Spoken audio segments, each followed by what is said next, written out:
औज़ुबिल्लाहिमिनश्शैतानिर्रजीम बिस्मिल्लाहिर्रहमानिर्रहीम। So dear students, welcome again to the Almir Science Academy। मैं हूं सिकंदर हयात, आपका बायोलॉजी इंस्ट्रक्टर। तो चलें स्टार्ट करते हैं बच्चों अपना आज का लेक्चर जो है about the classification of the carbohydrates. और उसमें हमने ये लेक्चर बेसिकली हमारा दूसरा लेक्चर है।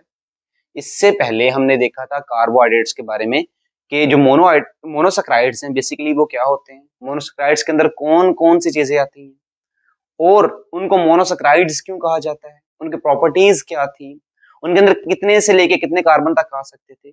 और आज बेसिकली हम जा रहे हैं एक बहुत इंपॉर्टेंट टॉपिक की तरफ, और वो ये है कि जब भी मोनोसैकराइड्स को लिया जाए, मतलब मेरे मेरे पास ग्लूकोज है, मेरे पास फ्रुक्टोज है या राइबोज है, इनको लिया जाए, इनको अगर पानी के अंदर डाल दिया जाए, मतलब सोल्यूशन के फॉर्म में डाला जाए, एक्वस फॉर्म में डाला जाए, तो ये एक रिंग स्ट्रक्चर बनाते हैं। अब बच्चे इसकी रीजन भी हो सकती है कि why monosaccharides form the ring structure in the aqueous form. तो इसका लॉजिक आपके लेवल की बात नहीं है, हमने उसी चीजों पे तक रहना है जितना हमारी एक्चुअली में सिलेबस का पार्ट है, और कुछ ऐसी चीजें जो बहुत ज्यादा नेसेसरी हैं वो हम इंशाल्लाह कर लेंगे साथ में। तो चलिए स्टार्ट करते हैं। मैं आपसे कहता हूं कि मेरे पास ग्लूकोज राइबोज है। आप कहेंगे सर राइबोज के अंदर 5 कार्बन है, कार्बन कितने हैं? 5, हाइड्रोजन 10 हैं और ऑक्सीजन भी 5 है। फ्रुक्टोज के अंदर C6H12O6। इनके स्ट्रेट चेन फार्मूलाज हमने किए थे पिछले लेक्चर में। जैसे ही राइबोज को या फ्रुक्टोज को पानी में डालें, और पानी में डालने से ये रिंग स्ट्रक्चर बनाए, और आप देख रहे हैं जो उन्होंने रिंग स्ट्रक्चर्स बनाए, और अगर आप काउंट करें तो आपको 5 कार्बन मिलेंगे, 10 हाइड्रोजन और ऑक्सीजन भी 5 मिलेंगे। जैसे फॉर एग्जांपल हर कॉर्नर के ऊपर एक कार्बन है, तो एक कार्बन, दूसरा, तीसरा, चौथा और पांचवा, 5 कार्बन पूरे। हाइड्रोजन 10 पूरे करें, 1 2 3 4 5 6 7 8 और 2 10, 10 हाइड्रोजन पूरे हो रहे हैं। और ऑक्सीजन कितने? 1 2 3 4 और 5, 5 ऑक्सीजन पूरे हो रहे हैं। तो इसका मतलब राइबोज ने, जिसका मॉलिक्यूलर फार्मूला ये है, स्ट्रेट चेन फार्मूला जो स्ट्रक्चरल फार्मूला था वो हमने पिछले लेक्चर में किया था, और इसका रिंग फॉर्म में स्ट्रक्चर ये वाला है। इसी तरह हमारे पास ये, और ये देखिए बच्चे इसका फार्मूला क्या बन रहा है? CH2O। एम्पिरिकल फार्मूला यही बन रहा है, और हमने देखा था कि मोनोसैकराइड्स का एम्पिरिकल फार्मूला ये वाला ही होता है। नेक्स्ट देखिए जरा, हमारे पास आता है फ्रुक्टोज। कार्बन कितने? 6 कार्बन, 12 हाइड्रोजन और ऑक्सीजन कितने हैं? 6। तो आप अगर काउंट करें तो 1 2 3 4 5 6 हाइड्रोजन कार्बन पूरे हैं, 12 हाइड्रोजन, 1 2 और 2 4 और 5 6 7 8 9 10 और 2 12, 12 हाइड्रोजन पूरे हैं, और ऑक्सीजन कितने पूरे हैं? 6, 1 2 3 4 5 और 6 ऑक्सीजन पूरे हैं।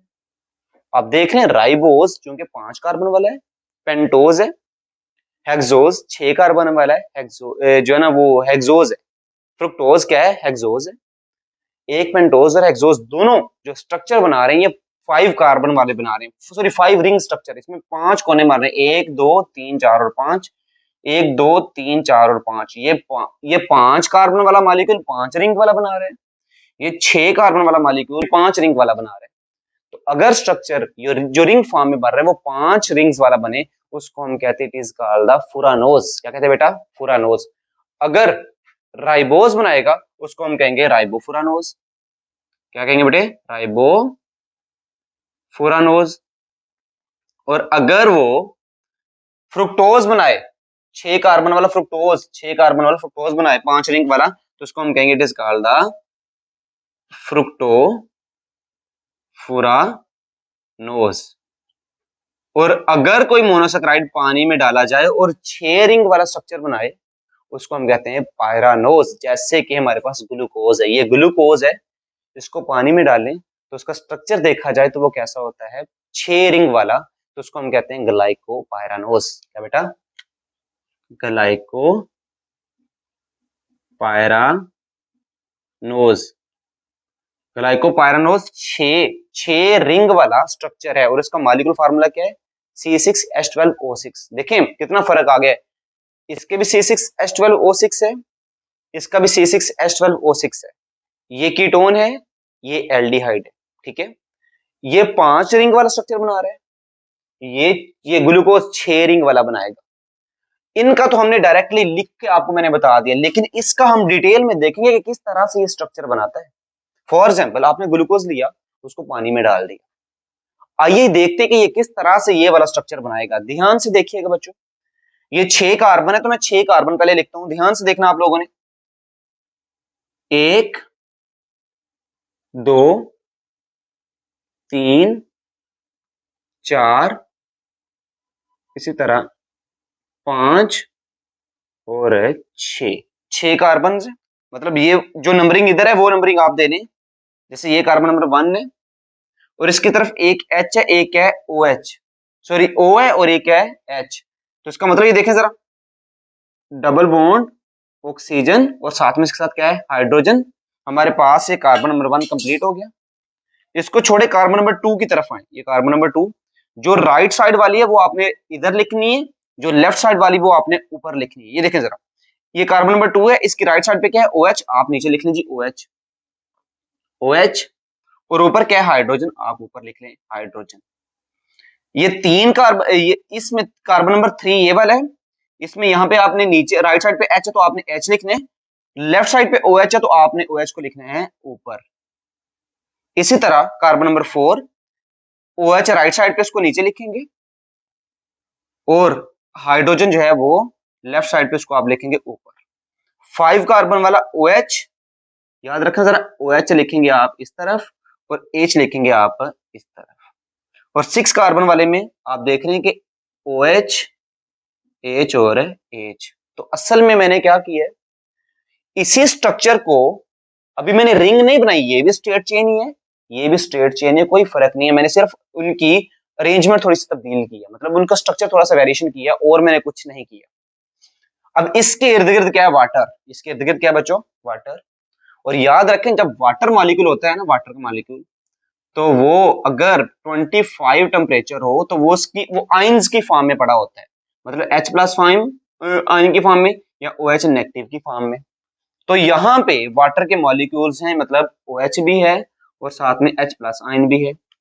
और यहाँ मतलब क्या है, वाटर के मॉलिक्यूल, फॉर एग्जांपल एक वाटर का मॉलिक्यूल मैं ड्रा भी कर लेता हूँ कि मेरे पास क्या है जी, OH और H।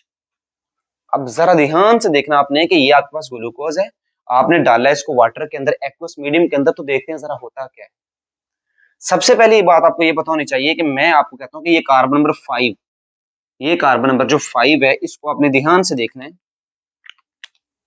कार्बन नंबर 5, इसके अंदर ये वाला क्या है, ऑक्सीजन। और याद रखो ऑक्सीजन के बारे में थोड़ा सा आपको बता दो, ऑक्सीजन का एटॉमिक नंबर होता है 8, पहले शेल में 2, दूसरे शेल में 6, 1 2 3 4 5 और 6। इसका मतलब ऑक्सीजन के आखिरी शेल में 6 इलेक्ट्रॉन है, इधर ऑक्सीजन के आखिरी शेल में 6 इलेक्ट्रॉन है। एक इसने बॉन्ड इधर बनाया है, एक इसने बॉन्ड बनाया है ये हाइड्रोजन के साथ, मतलब एक हाइड्रोजन के साथ बॉन्ड बनाया है। कार्बन नंबर 5 की मैं बात कर रहा हूँ, इसके साथ जो OH लगा है, इसमें ऑक्सीजन ने एक हाइड्रोजन से बॉन्ड बनाया हुआ है इधर, और एक इधर से कार्बन से बॉन्ड बनाया है। तो इसका मतलब इसके ऑक्सीजन के एक बॉन्ड बनाने में एक इलेक्ट्रॉन इधर जाया हो गया, दूसरा हाइड्रोजन के साथ बॉन्ड बनाने में इलेक्ट्रॉन जाया हो गया, इसका मतलब इसके 2 इलेक्ट्रॉन जाया हो गए हैं। मतलब तो अब इसके पास कितने इलेक्ट्रॉन्स फ्री हैं आखिर में से, 4। तो 4 इसके पास क्या है, लोन पेयर की फॉर्म में पड़े, इसका मतलब इसके पास 2 लोन पेयर है, जिसके ऊपर 2 लोन पेयर, उसको नेगेटिविटी इसकी बहुत ज्यादा है। अब ये ध्यान सुनिएगा मेरी बात, ये फौरन क्या करेगा, ये ऑक्सीजन फौरन क्या करेगा, फौरन अटैक करेगा कार्बन के ऊपर और कार्बन से बना लेगा बॉन्ड। ध्यान से सुनिएगा मेरी बातें, जब कार्बन से बॉन्ड बनेगा ना, अब आप कहेंगे सर डिस्टर्बेंस हो रही है, डिस्टर्बेंस क्या है जी, मैं क्या करता हूं, इसका कार्बन से ये मैंने बॉन्ड बना दिया। अब कार्बन की वैलेंसी कितनी हो रही, 1 2 3 4 और 5, कार्बन की वैलेंसी हो रही 5 और 4 से ज्यादा वैलेंसी नहीं हो सकती कार्बन की, इसका मतलब कार्बन की एक वैलेंसी क्या हो रही है, ज्यादा हो रही है। दूसरी बात, ऑक्सीजन की वैलेंसी होती है 2, एक इसके साथ हाइड्रोजन के साथ बॉन्ड बन रहा है, एक इधर से कार्बन से बॉन्ड बन रहा है और एक इसने मजीद जो कार्बन से बॉन्ड बनाया, इसका मतलब इसकी वैलेंसी भी 3 हो रही है। तो अब हमने क्या करना है, ध्यान सुनेगा मेरी बात, अगर आप केमिस्ट्री ज्यादा जानते हैं तो इसमें आपने ये देखा है कि ये ऑक्सीजन ने न्यूक्लियोफिलिक अटैक किया किसके ऊपर, कार्बन के ऊपर। जब कार्बन के ऊपर अटैक किया है, ध्यान सुनना मेरी बात को, तो कार्बन के बॉन्ड हो गए 5, ऑक्सीजन के बॉन्ड हो गए 3, यहां से ऑक्सीजन के साथ से हमने एक बॉन्ड कम करना है और हाइड्रोजन का भी बॉन्ड हमने एक कम करना है। तो फौरन जब हाइड्रोजन की वैलेंसी 5 होती है तो हाइड्रोजन अपनी वैलेंसी 4 पूरी करने के लिए, ध्यान सुनिएगा मेरी बात ध्यान से, ये क्या करेगा, ये वाला बॉन्ड इसको मतलब इस ये बॉन्ड टूट जाएगा। जब ये वाला बॉन्ड टूटेगा तो जाहिर सी बात है इस बॉन्ड वाले इलेक्ट्रॉन ऑक्सीजन के जो ऑक्सीजन के पास आएंगे, तो ऑक्सीजन पे क्या आएगा, नेगेटिव चार्ज। जैसे ऑक्सीजन पे नेगेटिव चार्ज आएगा तो यहाँ पे H प्लस जो है वो भाग के जाएगा और किसके साथ अटैच हो जाएगा, हाइड्रोजन के साथ। इसका मतलब क्या है, ये ऑक्सीजन किसके साथ अटैच हो गया, हाइड्रोजन के साथ।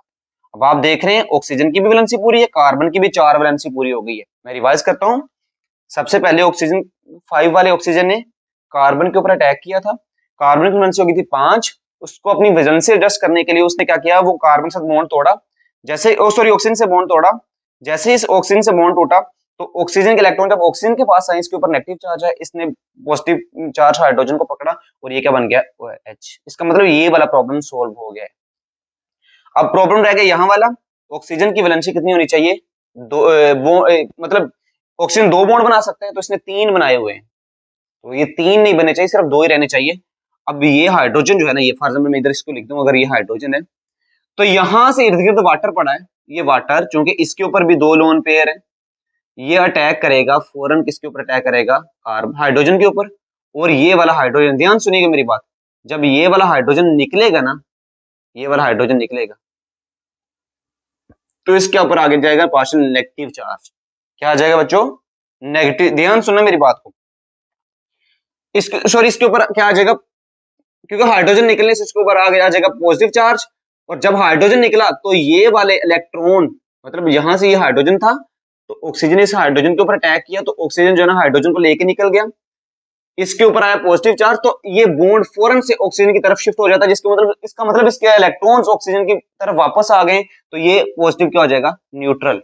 और अब आपने क्या देखा, ये जो स्ट्रक्चर बना है ये कैसा बना है कि इस कार्बन को देखूं तो ये कार्बन साथ में ऊपर ऊपर की तरफ क्या है, अब ये कार्बन को लिख लें जरा, कार्बन 1, दूसरा कार्बन, तीसरा कार्बन, चौथा, पांचवा, और ये देखो सेंटर में ये ऑक्सीजन लिख लें, ये वाला ऑक्सीजन। अब ये कार्बन था, इस कार्बन नंबर 1 के ऊपर एक ऊपर क्या आ गया, हाइड्रोजन, नीचे क्या आ गया, OH। दूसरा कार्बन ये वाला है, ऊपर H, नीचे फिर क्या है, OH, फिर OH और हाइड्रोजन, इस तरह हाइड्रोजन और ऑक्सीजन। अच्छा यहाँ पे ये वाला हाइड्रोजन, इस हाइड्रोजन को चाहे आप नीचे लिख लें, ये पांचवा कार्बन है, पांचवा कार्बन के साथ ऊपर क्या लगा है, CH2OH, और ये आपके पास क्या बन गया है, ग्लूकोज। तो आपको असल में क्या पता चला कि किस तरह से स्ट्रेट चेन ग्लूकोज कन्वर्ट होता है ब्रांच्ड चेन ग्लूकोज में। ठीक है, मतलब ब्रांच कह रहा हूँ, रिंग, किस तरह स्ट्रेट चेन ग्लूकोज जो है वो रिंग में कन्वर्ट हो रहे हैं। और ये इतना इंपॉर्टेंट है इसलिए मैंने आपको एक्सप्लेन किया है। आइए नेक्स्ट थोड़ा सा हम देखते हैं, और वो नेक्स्ट ये है कि ग्लूकोज की इंपॉर्टेंस हम रियलाइज करने की कोशिश करते हैं कि इतना ज्यादा ग्लूकोज जो है वो अहम है, और वो बना कैसे है, बनता कैसे है। पहली बात तो हम जानते हैं कि जिस ग्लूकोज की हम बात कर रहे हैं, जिसको हमने स्ट्रेट चेन में भी देखा, जिसको हमने ब्रांच चेन में भी देखा, यही वो ग्लूकोज है जो ये सारी चीजें बनाएगा। तो ये बनता कैसे है, तो हम जानते हैं बच्चों कि फोटोसिंथेसिस ही वो चीज है या वो अमल है जो ग्लूकोज को बनाएगा। जैसे मेरे पास चाहिए वाटर चाहिए, कार्बन डाइऑक्साइड चाहिए, साथ में क्या चाहिए, सनलाइट। सनलाइट की मौजूदगी में ये क्या बनाएगा, ग्लूकोज, मतलब C6H12O6, और साथ में क्या बनेगी, ऑक्सीजन। और बच्चों ये याद रखना कि ग्लूकोज बन रहा है किसके रिजल्ट में, फोटोसिंथेसिस के रिजल्ट में, मतलब इसमें सनलाइट यूज हो रही है। और light is a form of the energy, light किस फॉर्म में आती है, एनर्जी की फॉर्म में। अगर आपने 10 ग्राम ग्लूकोज बनाना है with the help of the photosynthesis, अगर आपने फोटोसिंथेसिस के जरिए 10 ग्राम ग्लूकोज बनाना है, और वो ग्लूकोज बनाने के लिए आपको सनलाइट की कितनी एनर्जी चाहिए, 717 किलो कैलोरीज। किलो का मतलब होता है 1000, मतलब 717,000 कैलोरीज हमें चाहिए सिर्फ कितनी एनर्जी ग्लूकोज बनाने के लिए, 10 ग्राम ग्लूकोज बनाने के लिए। इसका मतलब इतनी ज्यादा एनर्जी इसके अंदर स्टोर हो गई है। और एक अल्लाह पाक की ये देखो कितनी बड़ी निशानी है कि सूरज सूरज हमारे लिए कितनी बड़ी नेमत है। उसके हर 10 ग्राम ग्लूकोज बनाने के लिए 717,000 कैलोरीज एनर्जी इस्तेमाल हो रही है सनलाइट की। क्या इंसान ये प्रोवाइड कर सकता है? ऐसा नहीं है। और अगर सूरज ना होता तो ये एनर्जी ना मिलती, ये एनर्जी ना मिलती तो ग्लूकोज ना होता। अब ये ग्लूकोज के अंदर चूंकि एनर्जी स्टोर हो गई है, इसी एनर्जी को मतलब हम कहते हैं ग्लूकोज लिया हमने यही वाला, जिसके अंदर ये वाली एनर्जी है सनलाइट वाली एनर्जी। इसी ग्लूकोज को बाद में हम रिस्पायरेशन के जरिए एटीपी बनाने में इस्तेमाल करते हैं। मतलब आपने एटीपी बनानी है तो ग्लूकोज को तोड़ना है, ग्लूकोज को तोड़ के आप एटीपी बनाते हैं। इसको हम कहते हैं oxidation of the glucose. Respiration में आप देखेंगे कि ग्लूकोज की ऑक्सीडेशन करेंगे और ग्लूकोज जो बना है वो सनलाइट वाली एनर्जी उसके ग्लूकोज के पास है, और उसी एनर्जी को इस्तेमाल करके हम क्या बनाएंगे? एटीपी बनाएंगे। और उस एटीपी जो बन गई तो एटीपी हमारी बॉडी की एनर्जी करेंसी होती है। अब एटीपी को हम यूटिलाइज कर सकते हैं for the different functions, for the active transport, for the reproduction, for the nerve transport. ये सारी चीजें के लिए हमने क्या देखा? इंपल्स ट्रांसपोर्ट के लिए भी हमारे लिए क्या चाहिए? एटीपी। तो सारी कहां से स्टार्ट हो रहा है? सन से। उसके बाद देखें बच्चों, ग्लूकोज मुख्तलिफ फॉर्म्स में पाई जाती है। कुछ फ्रूट्स जैसे कि डेट्स, फिग्स और ग्रेप्स, ये वो फ्रूट्स हैं जिनके अंदर ग्लूकोज किस फॉर्म में पाया जाता है? Form of the free form. Free form मतलब अकेला ग्लूकोज है। यूजुअली देखा जाए ना, मतलब मैं आपसे कहूँ गंदम की रोटी आप खा रहे हो, उस रोटी के अंदर अकेला ग्लूकोज फ्री फॉर्म में नहीं है, वो स्टार्च की फॉर्म में है। तो फिर स्टार्च की डाइजेशन करके आपको ग्लूकोज लेना पड़ेगा, क्योंकि ग्लूकोज से फिर तोड़ के आपने एटीपी लेनी है। इसी तरह मैं आपसे कहूँ चीनी खाते हैं, चीनी चीनी के अंदर सक्रोज की फॉर्म में है, तो सक्रोज की ब्रेकडाउन करने के बाद फिर आपको जो है ना वो ग्लूकोज लेना पड़ेगा। इसका मतलब glucose mostly mostly in the form of combined form पाया जाता है। मतलब किसी न किसी चीज से मिलकर कोई और चीज बना रहा है, स्टार्च की फॉर्म में है, सक्रोज की फॉर्म में है, ग्लाइकोजन की फॉर्म में, डिफरेंट फॉर्म में पाया जाता है। बट फ्री फॉर्म में अगर आप खंजूरे खाएंगे, अगर आप अंजीर खाएं या आप ग्रेप्स खाएं, तो तब आपको डायरेक्टली ग्लूकोज मिल रहा है जो फौरन आपको एटीपी देगा, क्योंकि उसके डाइजेशन की जरूरत नहीं है। हमारे ब्लड के अंदर ग्लूकोज होता है, वो कितना होता है? 0.08%। और अगर इससे ज्यादा हो जाए, तो इससे ज्यादा हो जाए तो इसका मतलब हम कहते हैं हमें शुगर हो गई है। मतलब अगर ग्लूकोज का लेवल 0.08% से ज्यादा हो जाए तो इसका मतलब वो सबर क्या किया जाता है जी? शुगर हो गई है। तो शुगर मतलब फिर हमारा जो है ना वो इंसुलिन आएगा, वो अलग से बात स्टोरी है कि अगर शुगर होती है तो फिर क्या होता है। तो हमने क्या देखा? कंबाइंड फॉर्म में ये सक्रोज की फॉर्म में पाया जा सकता है, ये पॉलीसेकेराइड्स की फॉर्म में भी पाया जा सकता है, बट फ्री फॉर्म में ये किस फॉर्म के अंदर पाया जाता है? ये डेट्स, खजूरों के अंदर, अंजीर के अंदर और ग्रेप्स के अंदर पाया जाता है। तो बच्चों यहाँ तक हमने मोनोसेकेराइड वाला अपना टॉपिक खत्म किया है। तो मिलते हैं नेक्स्ट सेक्शन में, तब तक के लिए अल्लाह हाफिज।